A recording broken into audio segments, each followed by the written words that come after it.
Queridos, vamos ler então Efésios capítulo 6, versos 21 ao 24. Vamos terminar hoje então a exposição da carta aos Efésios.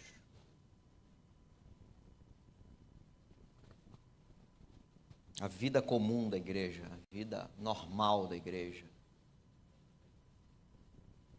Eu espero que tenha sido proveitoso aos irmãos meditarem na carta aos Efésios assim, passo a passo. Eu já li sei lá quantas vezes, 300 mil vezes, mas como é diferente quando a gente para trabalhar os detalhes, cavar e encontrar riquezas mais profundas, além daquelas que estão por cima também. Foi edificante para mim. Da mesma forma, espero que tenha sido para os irmãos. Então vamos ao texto, Efésios capítulo 6, 21 ao 24. E para que saibam como estou e o que estou fazendo, Tíquico, o irmão amado e fiel ministro do Senhor, lhes dará todas as informações. E eu estou enviando a vocês com esta finalidade, para que conheçam a nossa situação e para que ele console o coração de vocês. Paz seja com os irmãos e amor com fé, da parte de Deus Pai e do Senhor Jesus Cristo. A graça esteja com todos os que amam sinceramente o nosso Senhor Jesus Cristo. Amém. Tome assento. Como eu disse, chegamos ao final. Essa é a 19ª exposição da carta. A última que nós fizemos, que foi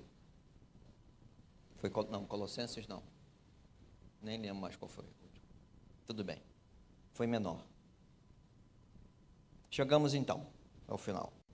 Após Paulo mostrar as bênçãos da salvação, o destaque da graça salvadora de Deus, especialmente no capítulo 2, graça salvadora em Cristo, depois de mostrar a formação de um novo povo unindo judeus e gentios, e aí a gente vê o capítulo 2 a partir do verso 11 e capítulo 3, mostrando então o mistério revelado em Cristo, de que a salvação não estava restrita aos judeus, mas alcançava todos os povos. Paulo chegou à parte mais prática lá no capítulo 4 da carta, mostrando como os crentes de Éfeso deveriam viver de modo digno do evangelho nos relacionamentos fraternos na igreja. Falou da santidade, dos relacionamentos conjugais, relacionamento entre filhos e pais, entre servos e senhores. A parte final mostrou que é uma batalha real, e aí já capítulo 6, de que a igreja fiel trava contra as forças do mal. Viver de modo digno do evangelho, então, é enfrentar lutas constantes e manter-se firme contra as ciladas do diabo. Nós vimos isso quando meditamos sobre a armadura de Deus. Há uma batalha, mas o Senhor apresentou a solução, a armadura. Há uma armadura, então, do próprio Deus para enfrentarmos e resistirmos às ciladas do diabo e às hostes do mal. É o Senhor Jesus. E eu mostrei, biblicamente, que Paulo não estava olhando para o soldado, ele estava olhando para as Escrituras, o Antigo Testamento. Fiz as referências na época. É o Senhor Jesus, então, que nos guarda e nos dá a vitória sobre o mal. Não tente enfrentar o mal sem Cristo.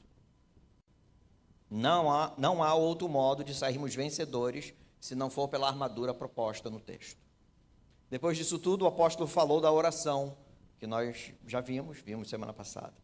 E como ela é importante para que a igreja fique alerta e perseverante nessa luta árdua e constante contra o mal.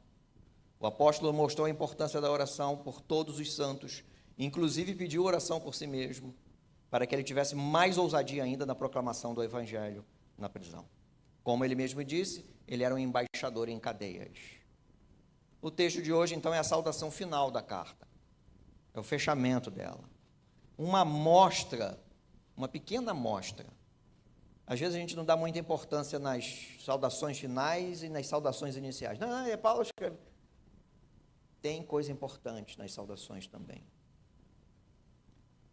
É uma amostra pequena do que é servir para o bem da igreja. É uma prestação de contas. Enfim, vida de igreja, vida comum de igreja, vida normal de igreja. É o que a gente vai meditar hoje. Primeiro a gente vai ver os versos 21 e 22, tá? Não precisa colocar os textos, não, só aquela da leitura. Obrigado, tá? Esse, então, é o desfecho da carta, a saudação.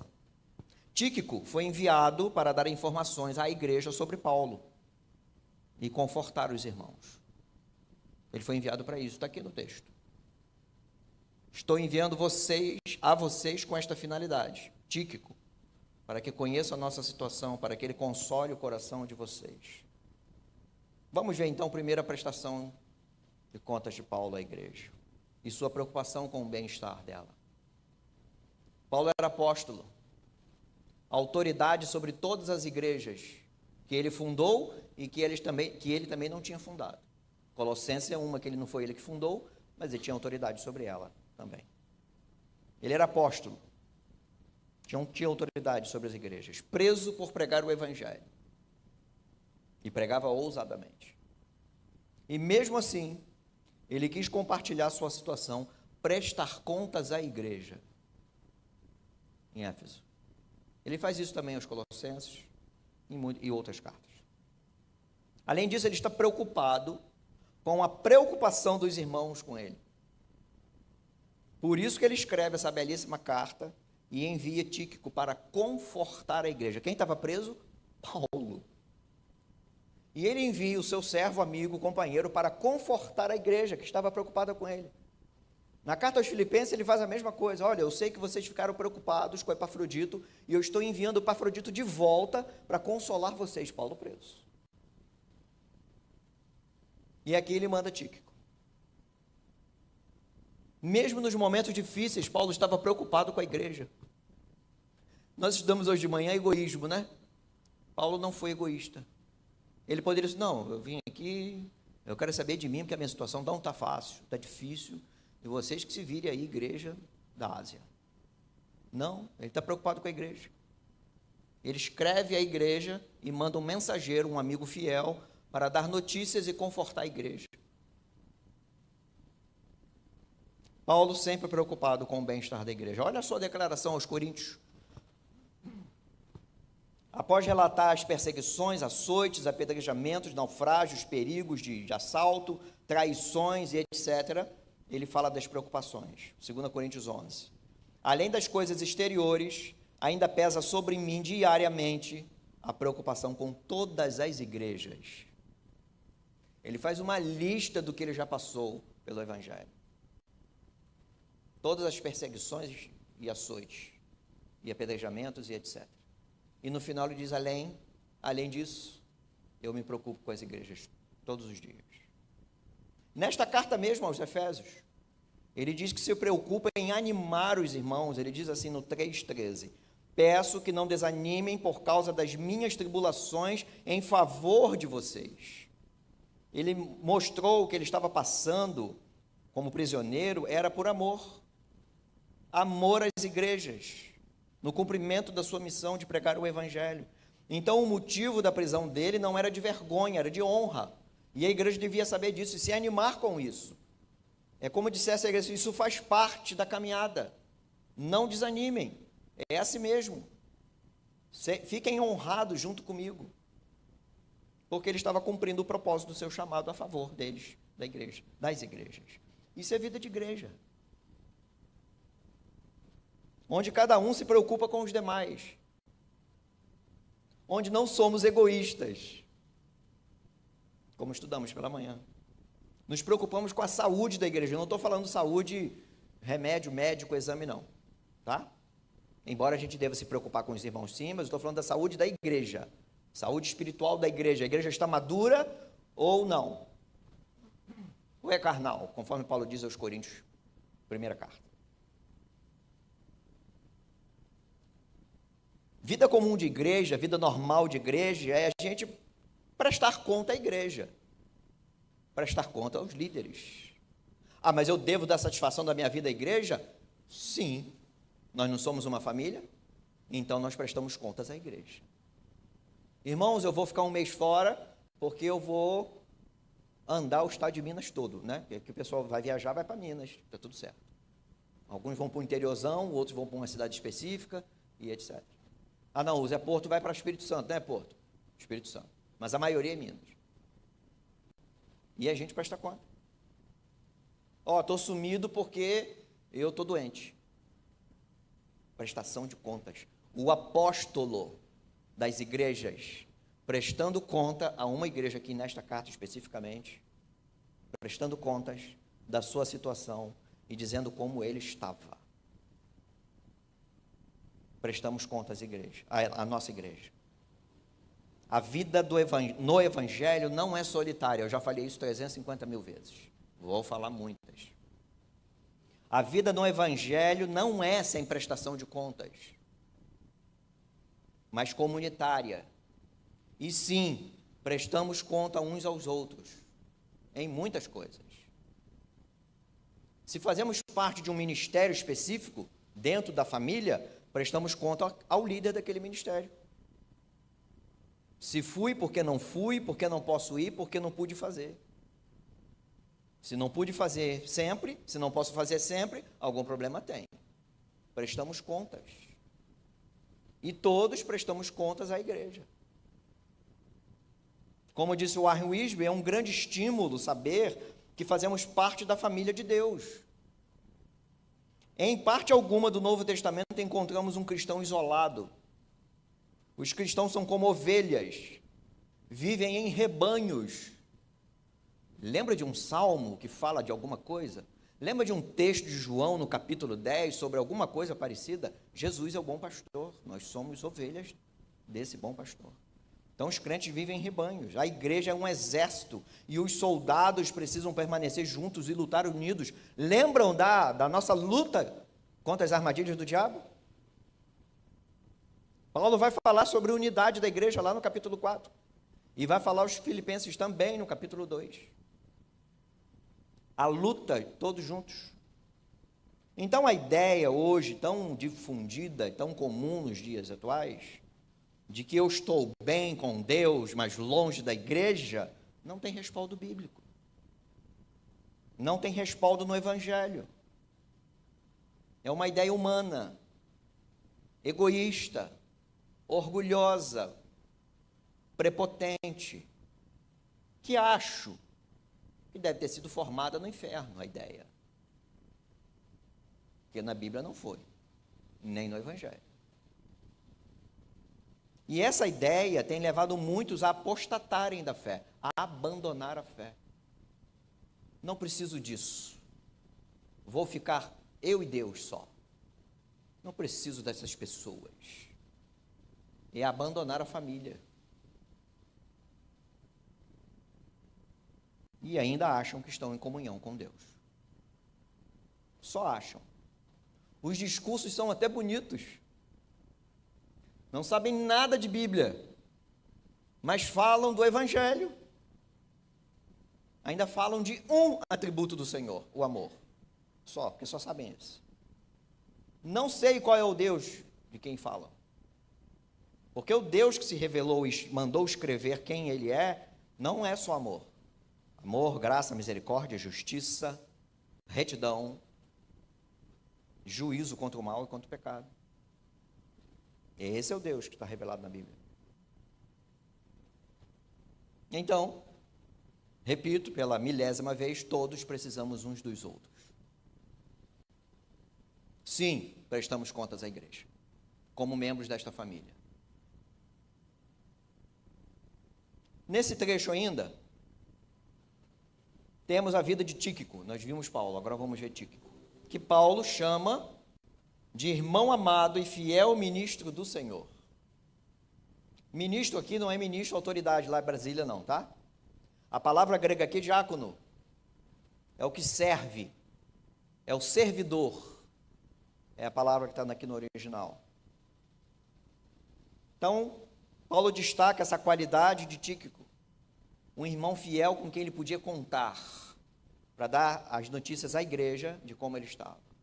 Essa qualidade do Tíquico também é destacada na carta aos Colossenses, cujo mensageiro também foi Tíquico. Então, um amigo fiel, um amigo piedoso, que esteve junto de Paulo em muitas ocasiões. Atos 20 e Tito 3, a gente vê que ele estava nas viagens de Paulo, acompanhando Paulo nas dificuldades. Nos lugares em que Paulo era perseguido, Tíquico estava lá, junto com ele.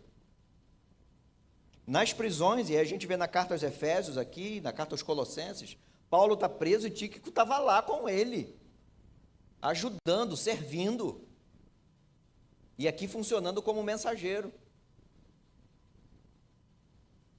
Na carta a Timóteo, segunda carta, Tíquico está na prisão de novo.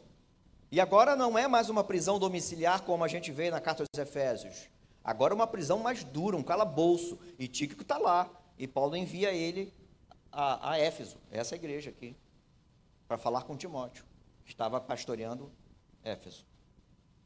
Um servo do Senhor, um homem dedicado ao reino, servindo o seu mentor, Paulo. Ele estava servindo a Cristo, servindo Paulo. Como que a gente quer servir a Cristo e não quer servir ao outro? Como que a gente não se submete a uma liderança ministerial de um grupo específico, de uma área específica? Não, eu só sirvo a Cristo, não sirvo a mãe. Mas como aqui, Tíquico está servindo o apóstolo? Servindo Cristo, ele serve o apóstolo. Nós somos um povo, servimos uns aos outros. Como carecemos de Tíquicos? Servos dedicados ao reino, à igreja, servem em toda boa obra, que usa dons para o crescimento da igreja. Olha o texto que nós lemos na abertura. Poucos querem se dedicar ao reino assim, mas muitos querem ser servidos. Estes que querem ser servidos pensam que a igreja existe para lhes servir como estrutura de alguma coisa, um serviço religioso, para afagar seus gostos, preferências e desejos, enquanto a Escritura chama para o serviço e mostram homens assim, como Tíquicos. Como carecemos de Tíquicos. Infelizmente, a igreja no nosso tempo atual tem se transformado em prestação de serviço. Os crentes se tornaram consumidores e não mais servos. O consumidor, ele entra no supermercado, ele escolhe o que ele quer e passa no caixa e paga.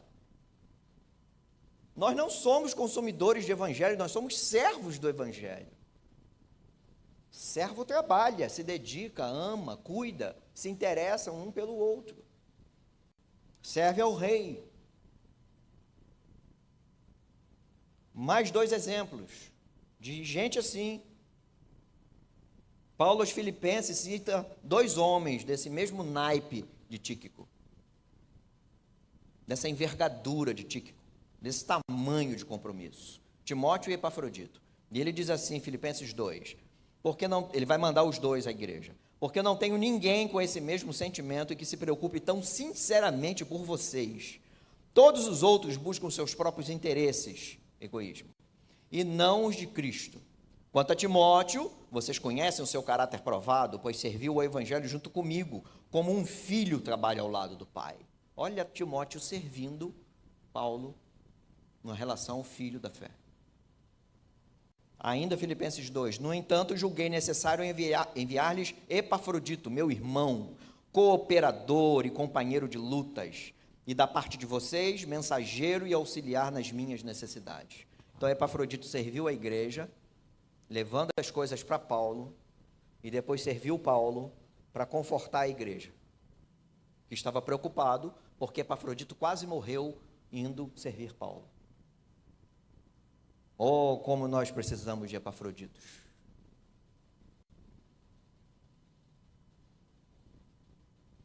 Tíquico, Timóteo e Epafrodito, servos valiosos, difíceis de achar, cada dia menos. Servos que enriquecem a igreja de Cristo e servem como exemplo de caráter. Servos que arriscam a vida e fazem mais do que é pedido para que a igreja de Cristo seja suprida.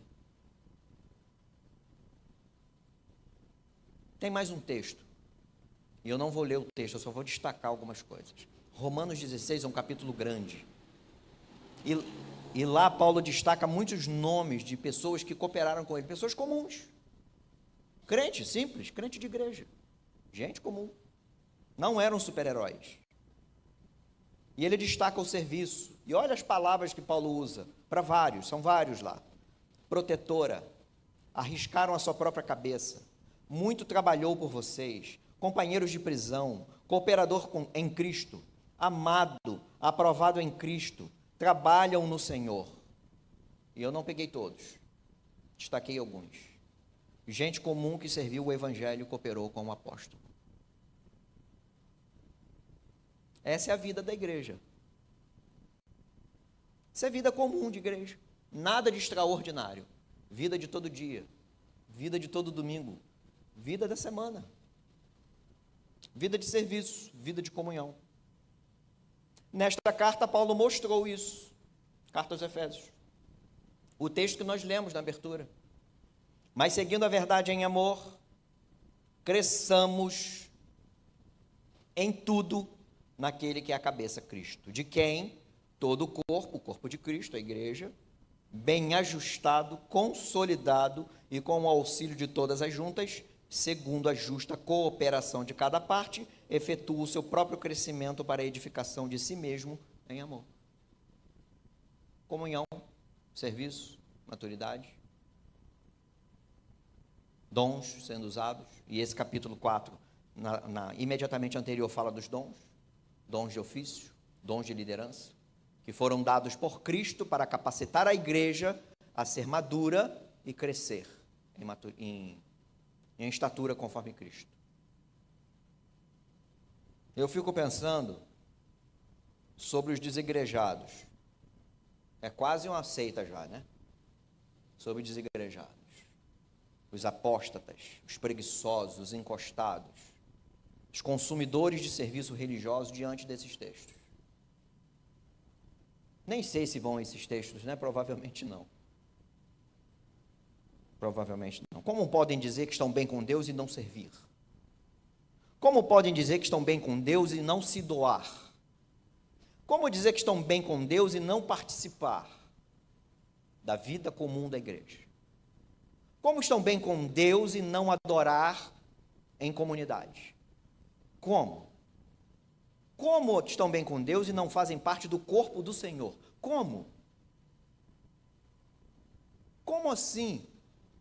Será que arrancaram a página das suas Bíblias, esses pedaços? Não sei. Não sei nem se leem. Talvez não. Seguindo os versos, então, 23, 24, aqui nós temos a bênção final, a bênção dos céus sobre a igreja. A paz, o amor e a fé da parte de Deus seriam derramados sobre a igreja. É o pedido de Paulo. E ele diz: a paz seja com os irmãos e o amor com fé da parte de Deus e do Senhor Jesus Cristo. É um pedido de bênção que Paulo pede e deseja. E aí pede e deseja a graça para os fiéis, aqueles que amam sinceramente o Senhor.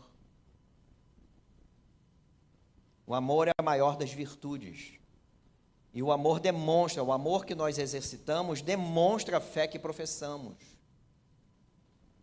Demonstra a nossa fidelidade ao Senhor. É o amor que mantém nosso foco adequado no serviço no reino. Porque se não for o amor, nós chutamos o balde. Lembra do texto que nós lemos hoje de manhã, de Coríntios 13? O amor tudo suporta, tudo espera, tudo sofre. É o amor de Deus por nós. É o que uma igreja faz. Vida comum. Vida normal de igreja. Afinal, nós fomos amados de modo exuberante. E o Senhor pede e ordena que amemos do mesmo jeito. Ele sabe que nós não somos perfeitos. Ele sabe. Por isso que Ele derrama graça todos os dias. Todos os dias. E é ela que nos sustenta. Então, a carta que começou com o destaque da fé e do amor desses irmãos da igreja em Éfeso, capítulo 1, verso 15, termina assim também. Com fé, amor dessa igreja. Uma pena que mais à frente, essa igreja aqui vai esfriar no amor, vai esquecer do primeiro amor. Apocalipse capítulo 2, verso 1 ao 7. E essa igreja será repreendida pelo Senhor da igreja, chamada ao arrependimento. Vocês são bons de doutrina, mas esqueceram o primeiro amor. Essa igreja. Essa igreja também vai ter problemas na primeira carta de Paulo a Timóteo. Os lobos vorazes, os hereges, os falsos mestres vão bagunçar a igreja. E Paulo vai escrever a Timóteo, aliás, ele deixa Timóteo lá e escreve a Timóteo para que ele ordene as coisas e confronte as heresias. Por isso a gente precisa ficar alerta. Muito alerta. Porque o diabo arma armadilhas, e a redundância é proposital, ele arma armadilhas para que a gente caia. Uma igreja inteira. Essa igreja aqui na carta aos Efésios, parece tudo bonitinho, já na carta a Timóteo, pouco tempo depois, já não estava tão bem, a heresia tomando conta. Mais à frente, Apocalipse, a igreja repreendida pelo Senhor da igreja, Cristo.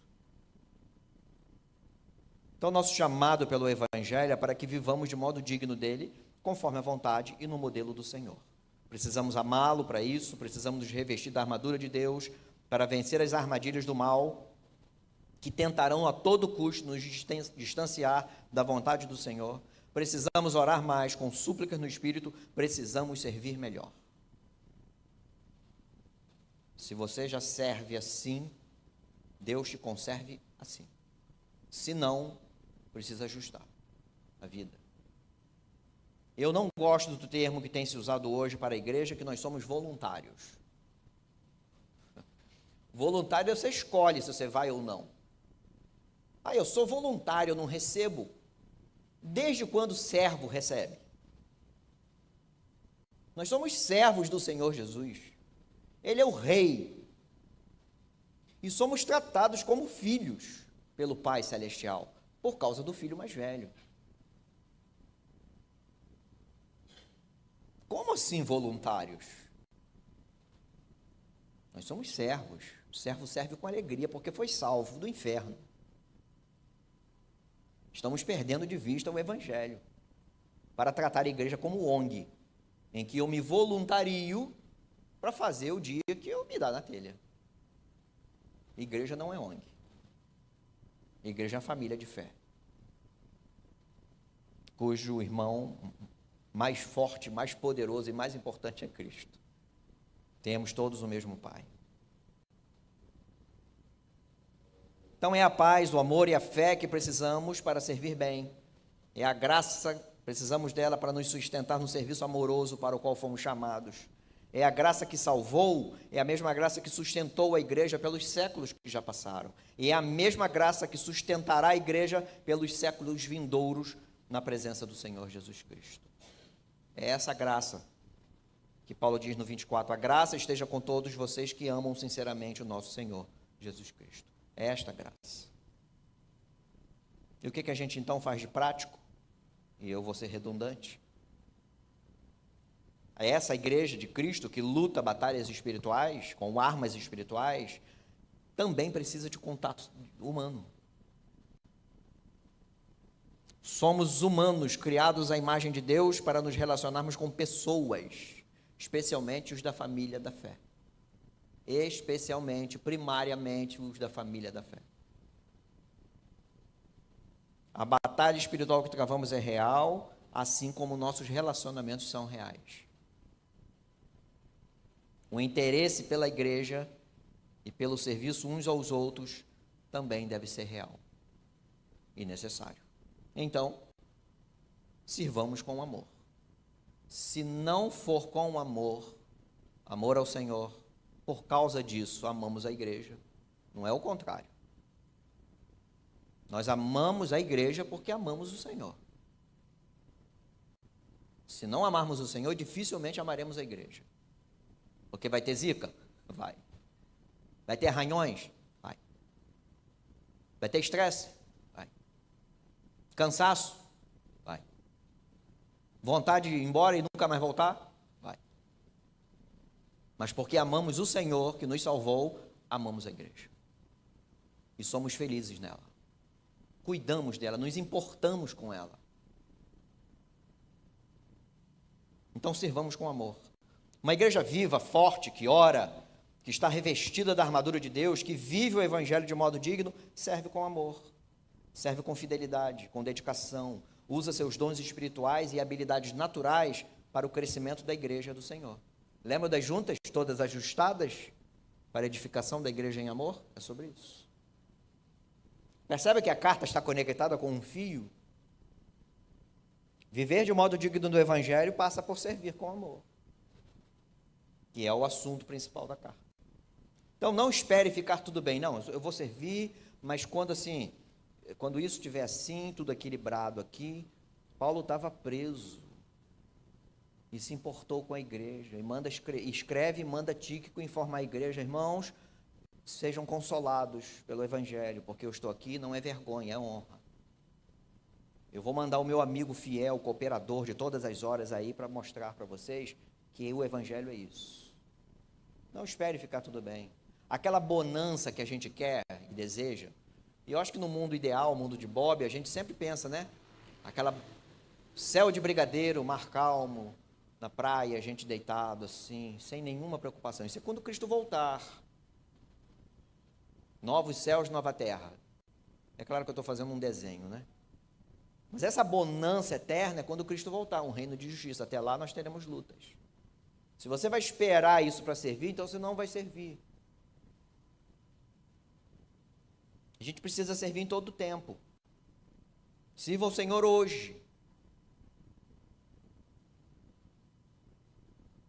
Nesta carta, Paulo mesmo diz para aproveitarmos o tempo, porque os dias são maus, procurando compreender a vontade do Senhor, ou seja, para agradar ao Senhor, está lá no 5,16.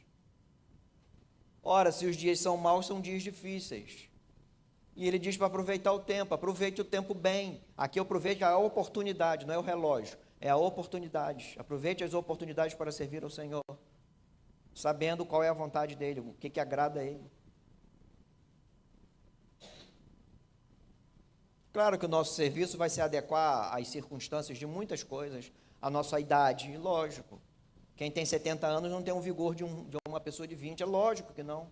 Todas essas coisas serão ajustadas conforme muitas circunstâncias, mas nós somos servos, servos servem. Não tem outra opção. Não tem um distrato do voluntariado. Eu acho que hoje em dia, quando você vai ser voluntário, você faz um documento, né? Ó, você é voluntário, abre mão de tudo, todos os direitos. Ah, não quero mais não. Tá, então faz o distrato. Tira o vínculo. Não existe isso. Nós somos servos de um reino eterno. E nós estaremos para sempre com esse rei, que já é rei hoje, que é nosso rei hoje, e será para todo sempre. Então nós servimos. Paulo então mostra que a graça dos céus, derramada sobre os que amam a Cristo, é que nos sustenta nas adversidades. Ou você acha que era com a sua força?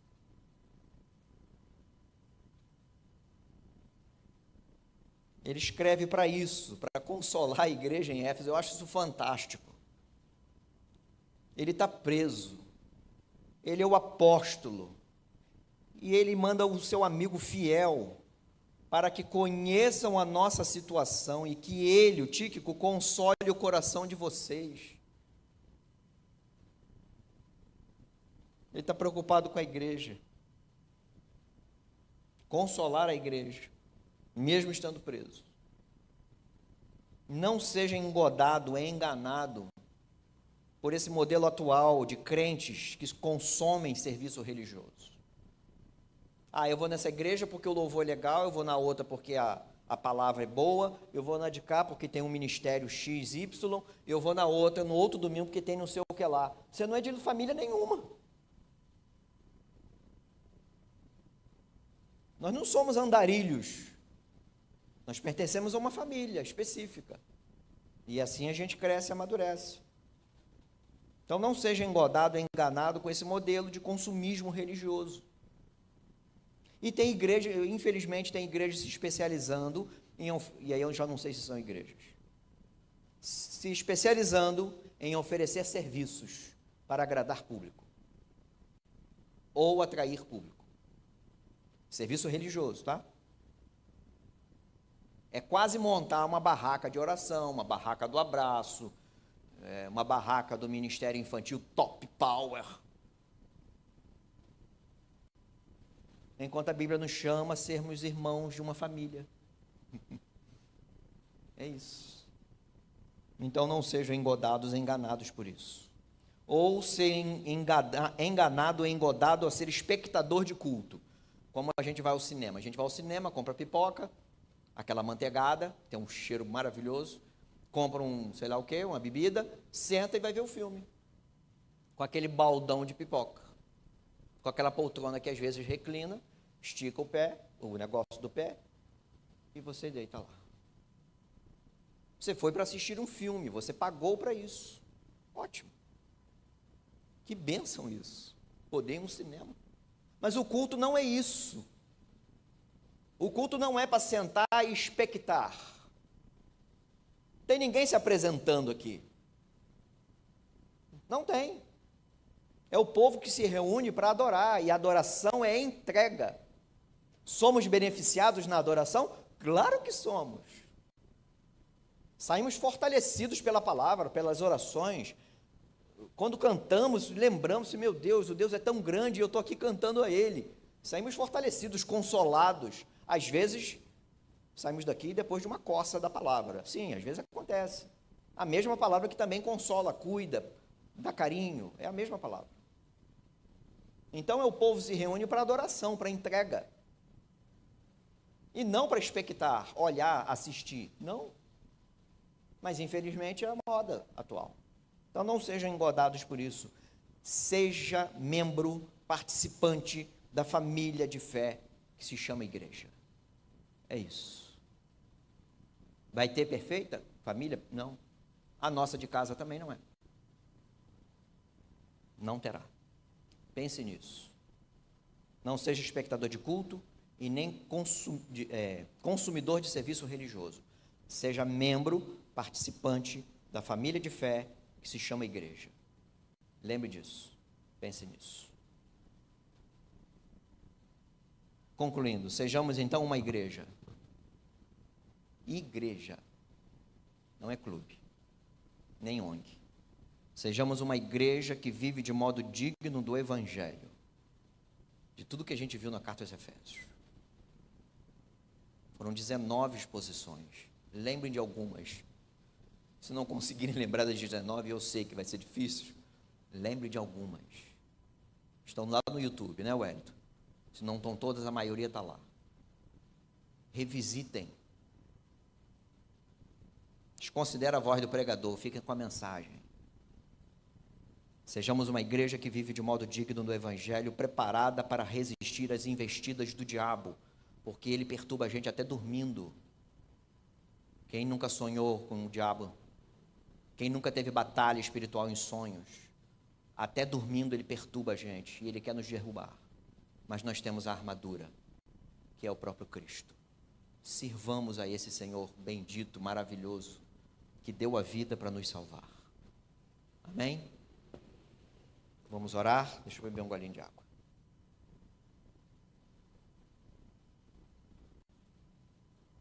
Hoje eu preguei rapidinho, faz tempo que eu não prego rapidinho assim. Alguns vão dizer glória ao Senhor. Vamos orar. Senhor Deus de poder, nosso Pai querido, nosso Salvador em Cristo Jesus. Ah, Deus, terminando esta carta hoje, que maravilha foi andarmos nela, aprendermos como ser igreja, que vive dignamente o Evangelho do qual foi chamada e salva por ele, pelo Evangelho, que é Cristo. Deus, que nossa vida seja de serviço, seja de doação, de entrega, de amor à igreja, que nos importemos verdadeiramente com a igreja, que cuidemos uns dos outros, nos importemos verdadeiramente uns com os outros.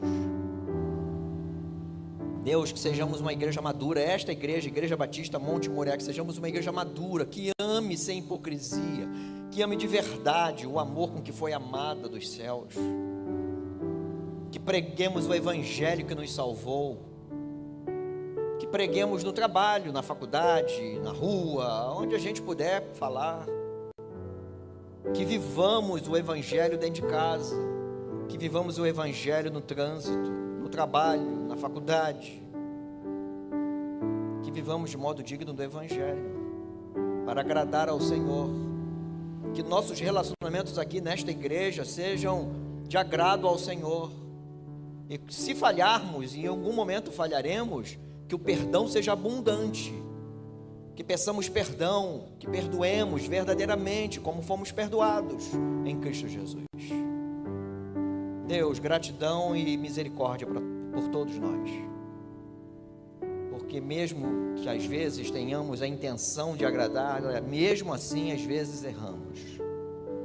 Mas Cristo é o sacrifício propiciatório para que nos arrependamos e peçamos perdão. Gratidão também por isso. Teu nome seja louvado por esta igreja, a partir desta igreja. E quando olharem para nós, Igreja Batista Monte Moriá, o nome do Senhor seja louvado. E é em nome de Jesus que oramos. Amém.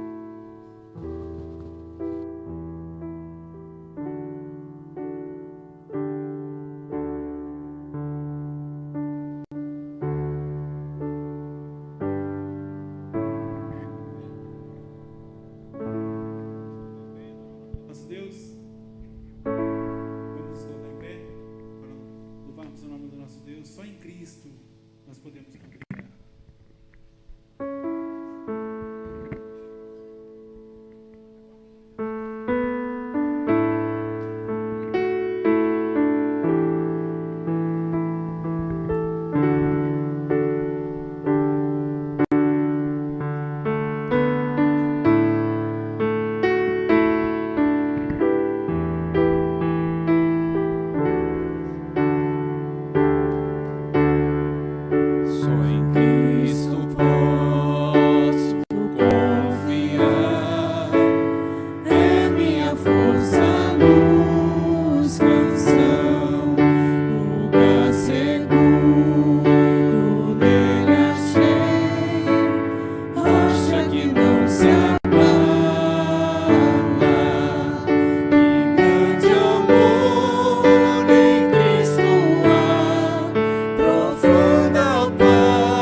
Estão firmados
Glórias ao Senhor.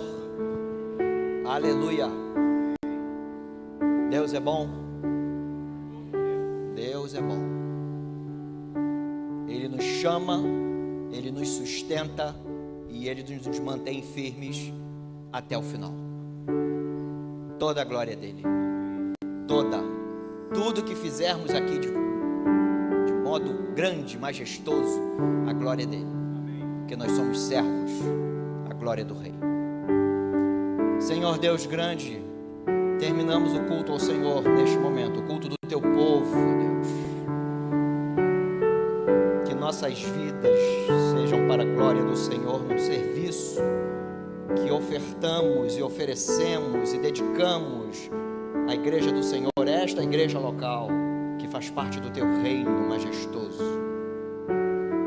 Despeço, Deus, o teu povo em paz, em segurança, cada um para as suas casas, que cheguem em casa seguros pela boa mão do Senhor, que tenhamos todos uma semana abençoada, que aproveitemos bem as oportunidades de falarmos do Evangelho, de falarmos de Cristo, que tenhamos o compromisso de expressarmos Cristo em tudo que fizermos, e se em algum momento escorregarmos, e se em algum momento entristecermos o Senhor, precisamos nos dobrar ao Senhor e pedir perdão, confessar o pecado, e nós já sabemos que o Senhor nos acolherá mais uma vez, porque o Senhor assim disse na tua palavra.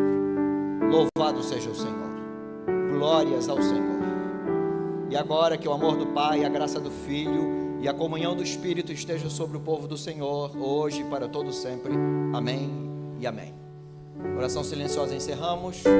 Até o próximo encontro.